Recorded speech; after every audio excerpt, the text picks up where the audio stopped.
தற்குறிங்களா, உங்களை ஏன் தவிட்டு தற்குறின்னு சொல்கிறாங்கன்னு தெரியுமா? இந்த மாதிரி செயல்கள் செய்கிறதுனால தான். இந்த வீடியோ பார்த்துருவாங்க.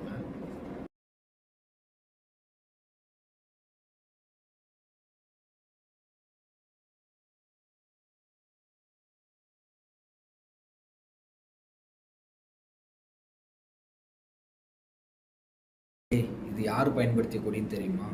நம் முன்னோர்கள் ராஜராஜ சோழன் வச்சிருந்து பயன்படுத்திய கொடி. அதுக்கப்புறம் நம் தேசிய தலைவர் மேதகு வே. பிரபாகரன் அவர்கள் பயன்படுத்திய கொடி. இப்போது நம் இனத்துக்காக அண்ணன் செந்தமிழன் சீமான் அவர்கள் பயன்படுத்திகிட்டு இருக்கிற கொடி. அப்பேற்பட்ட கொடியை நீங்கள் காலில் போட்டு மிதித்து அவமானப்படுத்துகிறீங்க. உங்களை சொல்லிக்கோரா இல்லை, ஏன்னா உங்கள் தலைவன் எப்படி இருக்கிறானோ அந்த மாதிரி தான் நீங்களும் இருப்பீங்க. தற்குறி பசங்களா.